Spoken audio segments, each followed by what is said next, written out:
Saludos amigos y sean bienvenidos todos a la tertulia de Interalmería Televisión.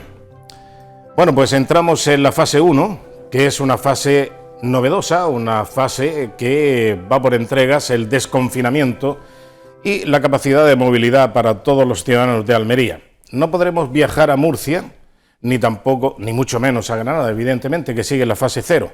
Esto de las fases que ha puesto en juego el Gobierno de España, pues ha suscitado una serie de tensiones y también de confrontaciones entre el Gobierno y algunas comunidades autónomas por los agravios comparativos, especialmente por los agravios comparativos que dimanan del País Vasco, que hace lo que le da la gana, gracias a que apoyó, lógicamente, la prórroga que pedía el Gobierno. Bueno, pues ya saben que en política hay mucho mercadeo, el mercantilismo de la política. Por cierto, que estamos en una fase de desescalada. Es preferible que olvidemos, que tratemos por todos los medios de evitar estos palabras, este mensaje, esta forma de hablar que tiene el Gobierno de España. No existe desescalada. Está mal dicho. Hay un descenso de la escalada, pero no hay una desescalada. Evitemos por todos los medios caer en el error. Mire, ¿se puede permitir que un gobierno, bueno, se puede permitir? No. Es que es un hecho evidente que el gobierno no sabe gobernar, pero que no sepa hablar. En fin, vamos a saludar a nuestros contertulios de esta noche y vamos a ver si los veo en pantalla para ver quiénes son en un principio. Hombre, tenemos ahí a Jorge. Hola Jorge, Jorge Molina Sanz. Hola. Hola, ¿qué tal? Buenas tardes. Y, has hecho una premisa de la que no sé si voy a estar de acuerdo. Porque a ver. Realmente algunos de estos miembros del gobierno son de la ESO y por lo tanto sí. Hablar víctimas, víctimas de la ESO, ¿no? Víctimas, claro, exactamente. Buenas tardes. Y bienvenidos. Y gracias por estar aquí. Bueno, como decía Miguel Ríos. Rafa Martos, buenas tardes, noches. ¿Qué tal? ¿Cómo estás? Buenas tardes, noches. Pues encantado de compartir tertulia con vosotros, que sinceramente esto de vez en cuando, el poder verse, aunque sea en la distancia, pues anima. Sí, efectivamente. Bueno, vamos a ver, ¿qué supone para vosotros? Porque hay mucha gente que se le pregunta y dice, uy, qué alegría que podamos disfrutar de esta capacidad de movimientos. Y es que parece mentira que cuando te arrebatan las cosas que son esenciales, que son primordiales, que son de primer orden, que son tus derechos, después cuando te lo van dando poquito a poco, pues la gente es que parece que le inunda la alegría y el júbilo, ¿no? Por ese reparto, por esa devolución de cosas que son tuyas y que nunca, jamás deberían de haber sido arrebatadas. A ver, por ejemplo, Jorge. Pues yo tengo que confesarme de que esta mañana en el despacho, en la oficina, quería hacer una bandera de España para traerla y ponerla aquí y volver a reivindicar que me siento demócrata y me siento español, no puedo tolerar que este estado de excepción, o sea, este estado de alerta que se ha convertido en un cuasi estado de excepción, algo tan constitucional y algo que está en los derechos como persona, de repente la policía y la Guardia Civil te pueda perseguir por eso. Por lo tanto, no es que te están arrebatando la libertad de movimientos, no es que te estén arrebatando las horas en las que puedes salir, sino que creo que como nos descuidemos, nos van a arrebatar derechos intrínsecos que tenemos como ciudadanos. Y todo eso nos está pasando porque de alguna manera los comunistas se sienten muy felices y muy contentos. Esto que para todos es una tragedia, la pandemia y la pandemia vírica y la pandemia económica que nos vamos a enfrentar, para ellos es un caldo de cultivo interesante para hacer política. Bien, Rafael Martos, al mismo respecto.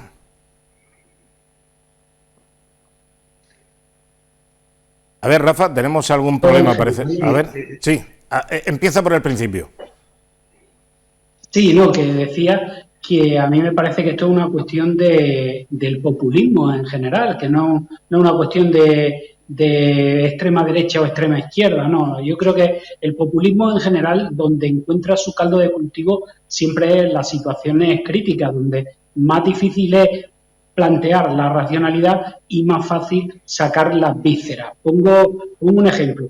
Cuando ya en Almería había en torno a 400 personas contagiadas por coronavirus, esas las conocidas, y resulta que a Vox lo que le preocupaba era 7 inmigrantes ilegales a los que se les había detectado COVID-19 y se preguntaban qué se iba a hacer para controlar ese foco de infección que nos había llegado. Vamos a ver, claro que es un problema, 7 personas que llegan y las que llegan y no lo sabemos, pero que de foco de infección si ya lo teníamos aquí, precisamente por eso, y voy a lo mismo, a lo del populismo, se quejaban de que la Junta de Andalucía iba a invertir dinero en dotar de ciertos medios de salubridad los asentamientos de inmigrantes ilegales.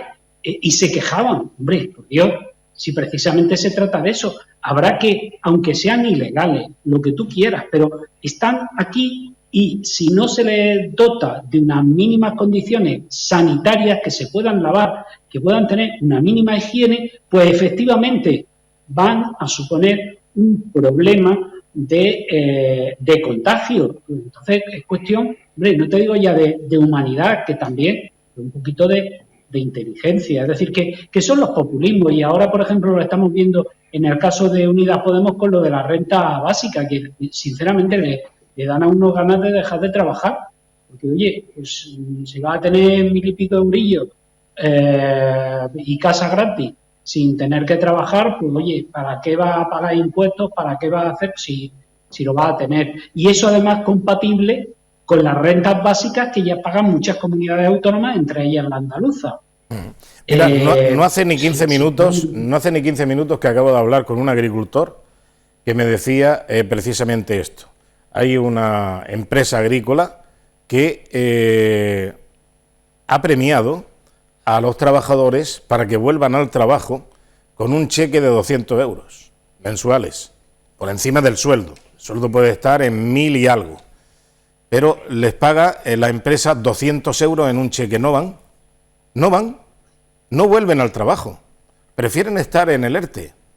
¿Por qué? Por una razón muy sencilla, porque es que resulta que, como tú bien decías, aquí por no hacer absolutamente nada, alguien que a lo mejor lleva un año de residencia en España, que reconoce mediante un documento que él dice de buena voluntad, dice, no tengo casa, mi casa de tenerla vale menos de 100.000 euros, o está valorada por menos de 100.000 euros, no tengo sueldo, no percibo ninguna ayuda, no tengo ningún ingreso, 1.015 euros, 1.015 euros, que le pagamos entre todos los ciudadanos, que le paga el gobierno, pero que somos entre todos los ciudadanos. Y mientras tanto, hay personas que han estado cotizando más de 30 años y como son autónomos, pues se han quedado con 800 euros, 700 y pico, y en el caso de las viudas, pues se han quedado con 637 euros. Bueno, y dice, lo que tú mencionabas anteriormente, hombre, mejor no dar un palo al agua y poner la mano.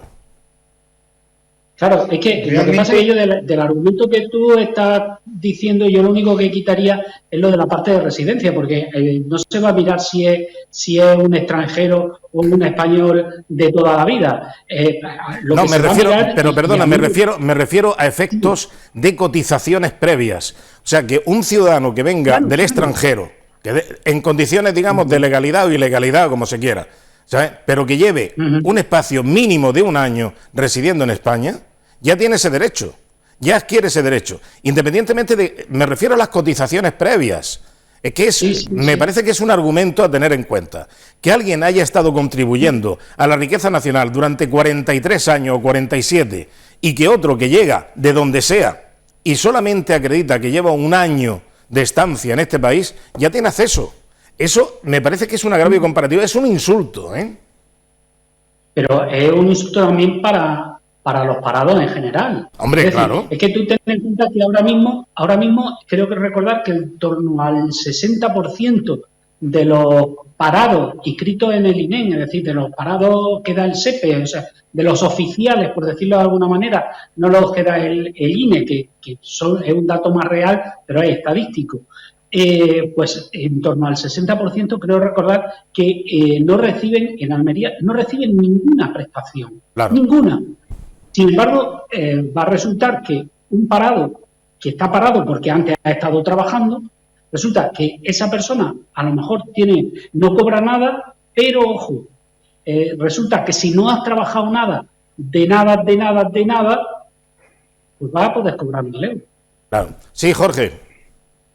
Pues que yo quería matizarle a Rafa que eso no son populismos, esos son agravios comparativos que en un principio pues suena anecdótico, a juego político, pero que poco a poco va calando en la sociedad. Es decir, en este momento un autónomo con 45 años cotizado cobra 860 euros. Y efectivamente, y eso duele mucho. Y eso cada vez lo vamos a encontrar más. Y además esa medida son desincentivadoras, tal como tú has comentado, de esa alhóndiga, son desincentivadoras del trabajo. Realmente, en este campo de cultivo, los comunistas se sienten felices. Unidas Podemos se siente feliz. Y eso no es populismo. Eso es algo mucho más profundo. Lo de las tonterías de Vox y todo eso sí podemos hablar de populismos o de tal, pero ya no es como al principio, unas situaciones un poco en el límite. No, en este momento ya podemos empezar a pensar que van a surgir cosas bastante más gruesas. Y si no surgen, peor todavía, porque nos vamos a encontrar con un país muy empobrecido que va a dejar de tener muchas de las cosas de las que hemos gozado, y a lo mejor pues nos tenemos que echar las manos a la cabeza.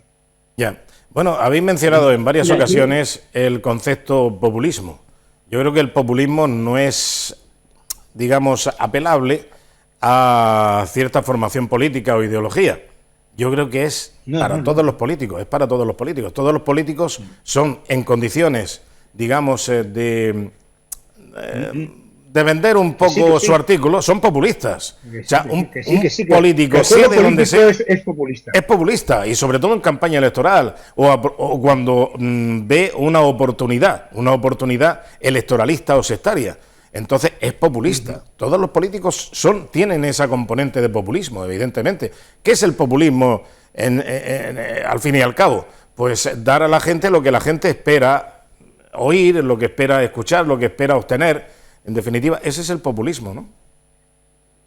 Sí, lo que pasa es que la diferencia, o al menos la diferencia que yo percibo entre lo que sería el populismo y otra ideología es que el populismo busca esas soluciones simples a problemas complejos, apelando mucho a las vísceras, apelando mucho a la solución inmediata, a cómo te afecta a ti personalmente y no como sociedad. Y lo hacen además desde una cierta despreocupación, porque parece que nunca van a llegar a gobernar. Entonces se permiten lujos de promesas imposibles y que básicamente todo se fundamenta en esas promesas imposibles. ¿Qué es lo que ocurre? Que cuando, como en el caso de Podemos, llegan al gobierno, pues claro, son un auténtico riesgo. Son un auténtico riesgo, porque efectivamente son cosas que son imposibles, que a lo mejor para algunas personas, pues sobre el papel pueden ser buenas ideas, pueden ser grandes. Oye, a ver, yo creo que nadie quiere que alguien se muera de hambre. Yo creo que todo el mundo es consciente de que todos deberíamos tener por lo menos para comer. Ahora bien, esa cosa tan humana que podemos tener todos, que podemos sentir todos, choca luego con la realidad de lo que estábamos hablando, es decir, pues desde los agravios comparativos, que incluso sería secundario, pero con el hecho objetivo de que para poder repartir hay que producir. Para poder cobrar impuestos a las grandes fortunas, lo primero es que tendrá que haber grandes fortunas. Porque si esas grandes fortunas cogen y se van a otro país, pues no va a haber impuestos que le puedan meter. Si las grandes empresas, por ejemplo, si tú presionas mucho a las empresas que hay en España y estas empresas se deslocalizan y se van, por ejemplo, a producir mascarillas a China porque les resulta más barato, pues luego te encuentras con que tienes que ir a China a comprar las mascarillas. Y lo que no vale luego es decir, pero es que fíjate, qué malos son los empresarios españoles que se han ido a producir mascarillas a China. De claro, si aquí resulta que una mascarilla a lo mejor sale por 2 céntimos y la tienen que vender por 90, y de esos 90, 80 y tantos son impuestos. O sea, es que por eso me refería al populismo, ¿no? Que para mí van, efectivamente, todos los partidos políticos, todos los políticos pecan de populismo, porque prometen más de sus posibilidades. Pero hay algunos que lo hacen de un modo exagerado porque piensan que nunca van a llegar a gobernar. Sí, cuando se encuentran que pueden llegar a gobernar es precisamente gracias a un populismo destructivo. Ahí tenemos, por ejemplo, a Lenin o a Stalin, que necesitaban, lógicamente, que la gente muriese de hambre para que triunfase su particular revolución.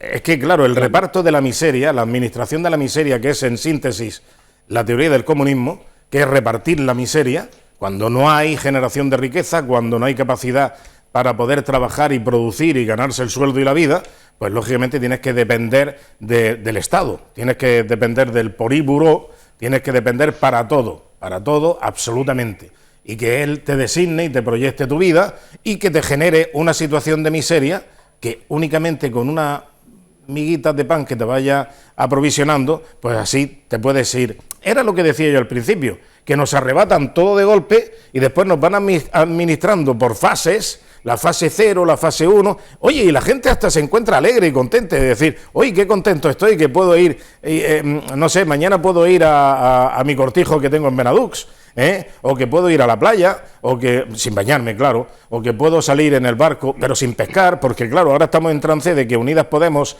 y el resto de partidos que hay así, no sé cómo se llama, Equo y compañía, pues quieren prohibir la caza y la pesca en España. O sea, no sé de qué vamos a comer, porque quieren prohibir la caza y la pesca. Bueno, en fin, disparates, barbaridades, pero que en definitiva yo creo que, hombre, habría que hacer todo lo posible por evadirse un poco de toda esta historia, de toda esta vorágine de tipo político, social que están gestando y ir un poco a la realidad.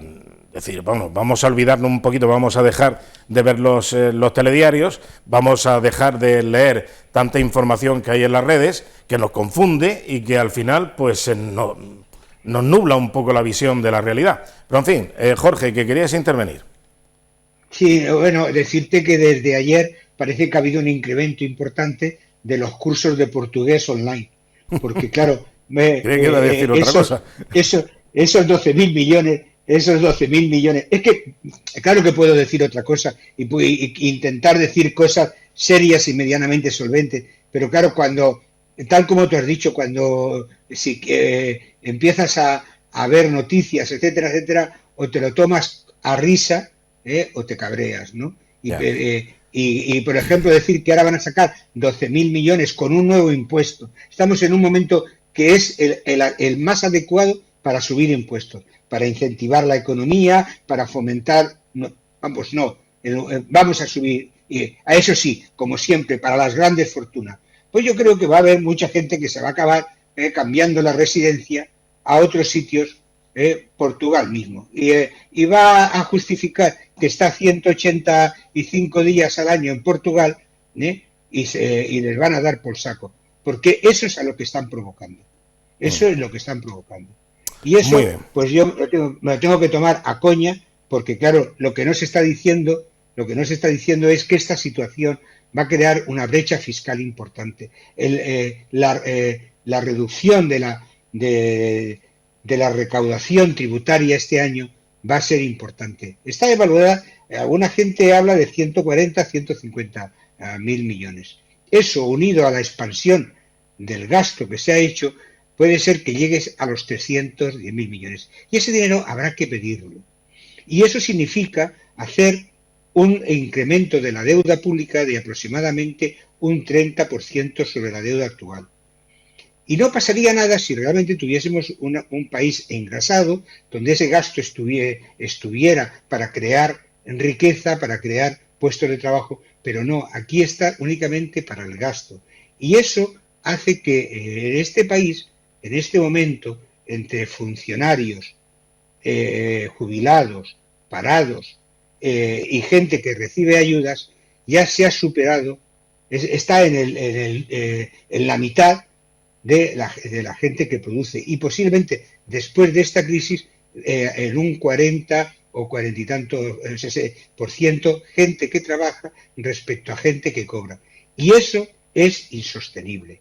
Así no se puede sostener un país con 17 autonomías, con 23 ministros, con un Congreso y un Senado, y además con políticas, como has dicho que eran, Rafa, populistas. Populista. Que yo lo quiero calificar como algo más grave y más serio, ¿no? Evidentemente. Esto es lo que hay, esto es lo que tenemos, ¿no?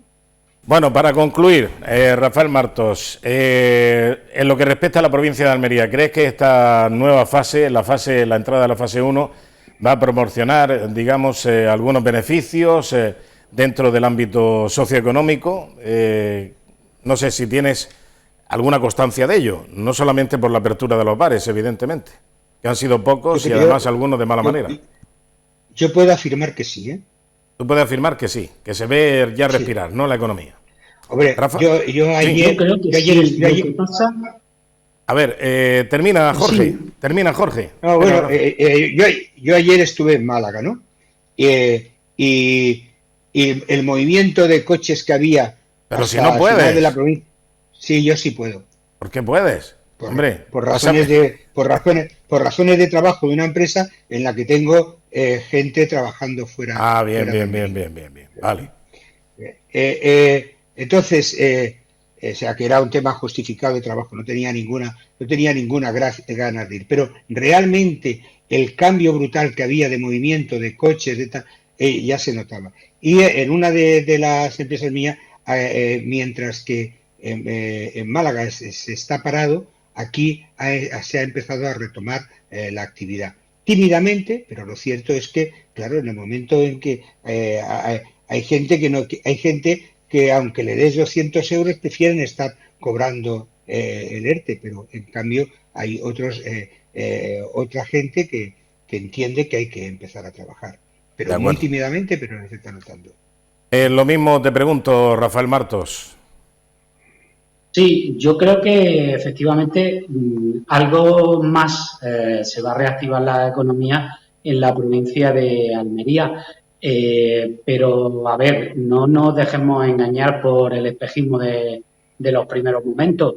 Estamos en una situación económica crítica, hay mucha gente desempleada, eso significa que hay mucha gente sin ingresos o con unos ingresos muy escasos o con ingresos que va a tener que controlar muy bien para evitar que, bueno, mejor dicho, para poder alargar la duración de esos ahorros que tiene ante una situación total de incertidumbre y, por lo tanto, como además entre las provincias no nos podemos mover, pues ese movimiento, ese consumo interno, tampoco nos vayamos a creer que va a salvar a la provincia de Almería o cualquier otra provincia. Las cosas van a ser muy duras. Ahora bien, a mí lo que personalmente más me llama la atención, y lo digo porque está echando un vistazo para escribir un artículo, resulta que de los